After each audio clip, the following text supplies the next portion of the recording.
Hey, Lone Star Fin Razor fans! Today, we're transforming a used 40-gallon aquarium from Facebook Marketplace into a clean slate for a stunning planted centerpiece. We'll cover finding a deal, cleaning it right, and prepping for the next steps. Let's dive in. If you like any part of this, hit subscribe for more. Late night scroll on my phone. Browsing Facebook Marketplace. 40-gallon aquarium listed for $45. The listing photos were not great. The tank looked grungy. Thick dust caked on the glass. Heavy hard water stains. Still, something told me this was a deal. I messaged the seller and set up pickup. When I arrived, it was exactly as advertised. Filthy. It came with a lid. Bonus. The setup looked like it had sat in a garage for years. I ignored the dirt and checked the bones. The glass looked thick and solid. Silicone seams and glue looked intact from the outside. I had a good feeling. Used aquariums are a great way to get into the hobby. New 40-gallon rigs can cost hundreds. We paid $45. That saves money for cool plants, interesting fish, and a fancy new light. This will be your step-by-step guide. How to find a deal, what to look for, the safest way to clean it. If you love before and afters, stick around. The transformation will be epic. If you like DIY, hit like and subscribe. Let's get our hands dirty and make this tank sparkle. Time to bring it back to life. First things first, let's talk about the hunt. Finding a great deal on a used tank isn't about luck, it's about strategy. Open Facebook Marketplace, Craigslist, or whatever local classifieds app you use. Your keywords are your best friends here. Start broad with fish tank or aquarium, then try 40-gallon aquarium or 40G tank.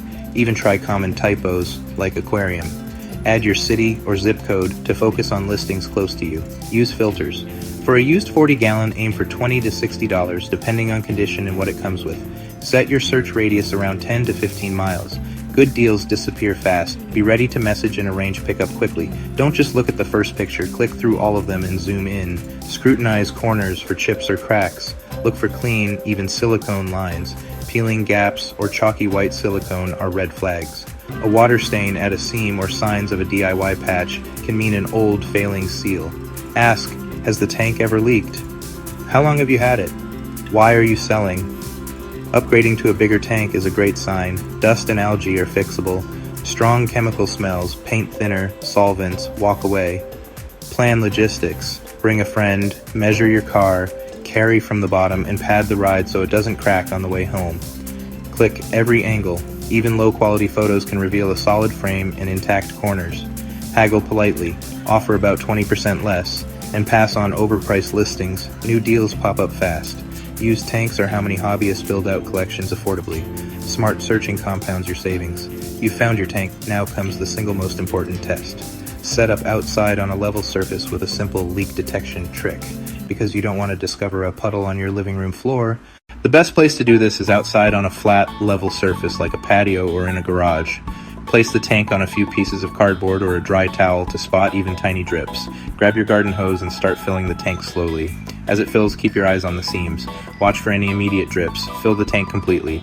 The water pressure is greatest when it's full, perfect for stress testing seals. Once it's full, let it sit completely full for 24 to 48 hours. It feels like forever, but patience here is your best friend. A slow leak can take hours to show. That's why we wait. Run a dry paper towel along seams and bottom edges. It shows moisture instantly. After a day or two with no signs of water, you can celebrate. Your tank is leak-proof. If you do find a leak, don't panic. Depending on severity, a reseal with aquarium-safe silicone can fix it like another day's project. If it passed, drain the test water and prep for cleaning. Now you can confidently move on to the cleaning phase. First, gear up for safety. Put on a pair of rubber gloves. Your primary tools, plain white vinegar, hot water, and a non-abrasive sponge. Use kosher salt on tough spots. No soap or household glass cleaners, ever. Give a quick rinse, then mix 50-50 vinegar and water. Spray inside and let it sit 10 minutes. Scrub gently. For stubborn mineral lines, add kosher salt or make a light paste. Rinse thoroughly. Fill part way, splash sides, dump, and repeat 2 or 3 times. Do a sniff test. You should not smell vinegar. If you do, rinse again. A clean tank should smell like nothing at all. If you want to be absolutely certain you've eliminated lingering bacteria, algae spores, or other nasties, do an optional disinfect. Use 1 part regular, unscented bleach to 9 parts water no more than 15 minutes with proper gloves. Add bleach first, fill with hose to mix, let sit 15 minutes, then drain completely. Remove every trace, fill and drain 3 to 4 times. On the final fill, add dechlorinator, swish, and drain again. Let the tank air dry completely, ideally in the sun for 24 hours, Often a used tank comes with a box of old equipment. Filters can harbor swamp gunk. Throw out old sponges, carbon, and ceramic. Don't reuse spent media. Check the motor and impeller. If it's not hopeless, clean it. If it smells foul or is clogged beyond saving, replace it. Inspect heaters for any cracks and cord damage. One crack, trash it. A reliable new heater is worth it. Lids often clean up with vinegar. For lights, check cords and test. Upgrade to full spectrum LED for plants. Bag and discard unsafe gear. Set aside clean working items for the rebuild, from grimy bargain to crystal clean. This 40-gallon is prepped for substrate and plants. Stay tuned for part 2 where we build the planted masterpiece.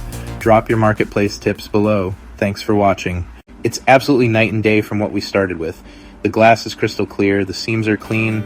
All it took was a little bit of searching, a careful inspection, and some good old-fashioned elbow grease with simple, safe supplies. We have successfully rescued this 40-gallon tank and given it a second chance at life. It is now a clean, sterile, and beautiful blank canvas, ready to become a thriving underwater ecosystem. With cleaning and inspection complete, the tank is officially ready, sitting level and stable. Next, we'll choose substrate, sand, gravel, or a nutrient-rich soil for a lush planted tank.